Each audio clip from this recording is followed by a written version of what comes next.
Question number 31. A wire of resistance 15 ohm is bent to form a regular hexagon A, B, C, D, E, F, A. Find the equivalent resistance of the loop between points A and B, A and C, A and D. तो ये हमारे पास एक hexagon दिया हुआ है। Wire जो है इसका टोटल रेजिस्टेंस है 15 ओम, और हर एक साइड का अगर रेजिस्टेंस चाहिए तो वो आ जाएगा हमारे पास 15/6 विच इज़ 5/2 ओम। देखिए, जब ए और बी में हमें रेजिस्टेंस चाहिए तो ये एक रेजिस्टेंस आर जो है ए और बी में कनेक्टेड है। ये 5 रेजिस्टेंसेस आपस में सीरीज़ में कनेक्टेड हैं। तो ये जो सर्किट हमारे पास इक्विवेलेंट बनेगा ये आ जाएगा 5R, और इसके साथ पैरेलल में हमने कनेक्ट किया हुआ एक R। तो A और B का जो इक्विवेलेंट रेजिस्टेंस हमें मिलेगा वो आ जाएगा R1 R2 upon R1 plus R2। इसको सॉल्व करते हैं तो ये वैल्यू आ जाएगी 5R/6, और जब हम R की वैल्यू पुट करेंगे तो ये वैल्यू आ जाएगी हमारे पास 2.08 ओम। सेकंड पार्ट में हमसे बोला गया है कि A एंड C में इक्विवेलेंट रेजिस्टेंस कैलकुलेट करना है। तो एक टर्मिनल A है और दूसरा टर्मिनल C है। देखिए, A से B और B से C ये दो रेजिस्टेंसेस सीरीज़ में लगे हुए हैं। AF, FE, ED and DC ये 4 रजिस्टर सीरीज़ में लगे हुए हैं, और आपस में ये दोनों ब्रांचेज पैरेलल में हैं। तो हम इसका इक्विवेलेंट ड्रॉ करेंगे तो 4R एंड 2R ये दो रजिस्टर्स आपस में पैरेलल में कनेक्टेड हैं। तो बिटवीन AC जो इक्विवेलेंट आ जाएगा R1 R2 over R1 plus R2, ये आएगा 8R/6।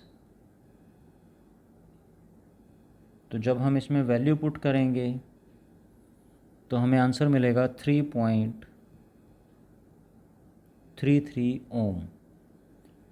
सिमिलरली सी पार्ट में हमसे बोला गया है कि बिटवीन ए एंड डी हमें इक्विवेलेंट रेजिस्टेंस चाहिए। तो एक टर्मिनल ए है, एक टर्मिनल डी है।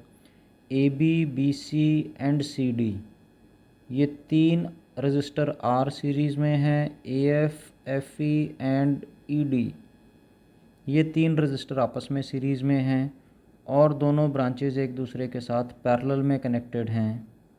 तो between A and D 3R and 3R के दो रजिस्टर पैरेलल में कनेक्टेड हैं।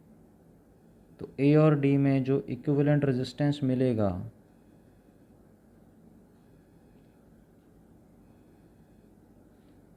वो आएगा 9R/6 which is 3R/2। And जब वैल्यू पुट करेंगे R की तो बिटवीन ए एंड डी जो इक्विवेलेंट रेजिस्टेंस आ जाएगा वो आ जाएगा 3.75 ohm. Question number 32. Consider the circuit shown in figure. Find the current through the 10 ohm resistor when switch S is open and second time it is closed. तो जब switch S को open किया हुआ है तब यहाँ ये 10 ओम का रेजिस्टेंस एंड 20 ओम का रेजिस्टेंस सीरीज़ में रहेंगे। When switch S is open उस कंडीशन में R इक्विवेलेंट हमारे पास आ जाएगा 30 ओम, और जो करंट फ्लो कर जाएगा वो हो जाएगा 3/30 विच इज़ 1/10 या फिर 0.1 एम्पियर। नेक्स्ट टाइम ये बोला गया है कि स्विच S जो है इसको क्लोज़ कर दिया गया है। तो जब स्विच S को क्लोज़ कर दिया जाएगा तो 20 ओम के अक्रॉस जो पोटेंशियल ड्रॉप है वो ज़ीरो हो जाएगा। इट मीन्स 20 ओम के रजिस्टर में से कोई भी करंट फ्लो नहीं करेगा। जो करंट फ्लो करेगा वो सिर्फ इस 10 ओम से होते हुए इस वायर से पास करके सर्किट में चला जाएगा। तो हम बोल सकते हैं कि जो रेजिस्टेंस का इक्विवेलेंट आ जाएगा वो 10 ओम होगा, जिस कारण जो करंट आएगा बी पार्ट में व्हेन एस इज़ क्लोज्ड, तो जो आर इक्विवेलेंट बचा है वो 10 ओम है, तो जो करंट की वैल्यू आ जाएगी ये 3/10 या फिर 0.3 एम्पियर होगी। Question number 33, find the currents through the 3 resistors shown in the figure. तो यहाँ जो रेजिस्टर शो किए गए हैं 4 ओम, 4 ओम एंड 6 ओम, इसमें ये वाला जो 4 ओम का रेजिस्टेंस है इसको एक वायर के ऊपर जोड़ा गया है, और जैसे हम इसको वायर पर कनेक्ट करेंगे हमें मालूम है कि जो वायर के पॉइंट्स है वो सेम पोटेंशियल पर रहेंगे, जिस कारण इस 4 ओम रेजिस्टेंस में कोई भी करंट फ्लो नहीं करेगा। तो जो इक्विवेलेंट सर्किट आ जाएगा वो हमारे पास रहेगा कुछ इस तरह से। 2 रजिस्टर कनेक्टेड हैं 4 ओम एंड 6 ओम के, साथ के साथ ये 2 बैटरीज़ जो हैं ये सीरीज़ में कनेक्टेड हैं, और हायर पोटेंशियल जो है वो इधर मानते हुए अगर हम इक्विवेलेंट लिखेंगे तो इक्विवेलेंट आ जाएगा 4 volt minus 2 volt which is 2 volt.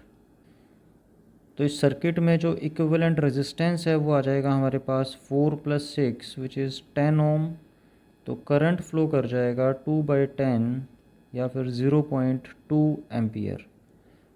तो जो ये वाला 4 ओम रजिस्टर था इसमें कोई करंट फ्लो नहीं कर रहा, इस 4 ओम और इस 6 ओम में जो फ्लो होने वाला करंट है वो आ जाएगा 0.2 ampere. Question number 34, figure shows a part of an electric circuit. The potentials at point A B and C are 30 volt, 12 volt and 2 volt respectively. Find the currents through the 3 resistors. तो यहाँ current calculate करने के लिए हम Kirchhoff's junction law use कर लें। इस point का पोटेंशियल मान लिया V1। सपोज़ ए से इस जंक्शन तक आने वाला करंट है I1, और जंक्शन पर आने के बाद ये करंट I2 और I3 दो पार्ट्स में डिवाइड हो रहा है। हम जानते हैं कि I1 जो है इसकी वैल्यू I2 + I3 के इक्वल हो जाएगी।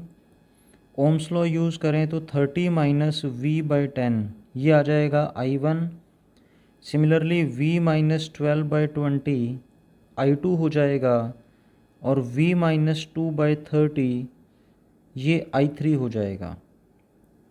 इसको सॉल्व कर लेते हैं तो ये आ जाएगा 6 × 30 - V, 3 × V - 12, 2 × V - 2, तो 180 - 6V, 3V - 36, 2V - 4। सॉल्व करते हैं तो इसकी वैल्यू आ जाएगी 11V = 220, जिससे हमें पता चलेगा कि V जो है ये 20 वोल्ट आ जाएगा। इसका यूज़ करते हुए हम I1 लिखेंगे तो ये आ जाएगा 30 - 20/10 विच इज़ 1 एम्पियर। I2 जो आएगा ये आएगा 20 - 12/20 विच इज़ 8/20 या फिर 0.4 एम्पियर। एंड I3 जो आ जाएगा ये आ जाएगा 20 - 2/30, 18/30 which is 0.6 ampere. Question number 35, each of the resistors shown in figure has a resistance of 10 ohm and each of the batteries has an EMF of 10 volt. Find the currents through resistors A and B in the two circuits. Circuit A के लिए पहले देखते हैं।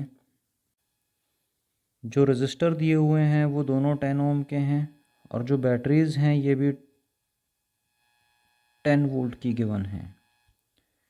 तो हम assume कर लेते हैं कि ये वाला जो पॉइंट है ये ज़ीरो पोटेंशियल का हो गया। तो कनेक्टिंग वायर पर है तो ये भी ज़ीरो पोटेंशियल का होगा। यहाँ बैटरी के लो पोटेंशियल से हाई पोटेंशियल की तरफ जाएंगे तो इस पॉइंट का जो पोटेंशियल आ जाएगा ये होगा 10 वोल्ट। एंड सेकंड बैटरी के हाई टू लो पोटेंशियल जाएंगे तो यहाँ वापस से पोटेंशियल जो आएगा वो 0 वोल्ट का आ जाएगा। तो हम देख पा रहे हैं कि रजिस्टर बी के अक्रॉस कोई भी पोटेंशियल ड्रॉप नहीं है और रजिस्टर ए के अक्रॉस जो पोटेंशियल ड्रॉप आ जाएगा वो 10 वोल्ट का होगा।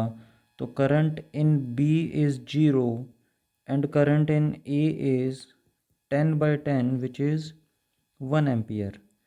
ये सर्किट ए की बात हो गई। नेक्स्ट हम बात कर रहे हैं सर्किट बी में। इसमें भी देखिए 10 वोल्ट की बैटरी, ये भी 10 वोल्ट की बैटरी।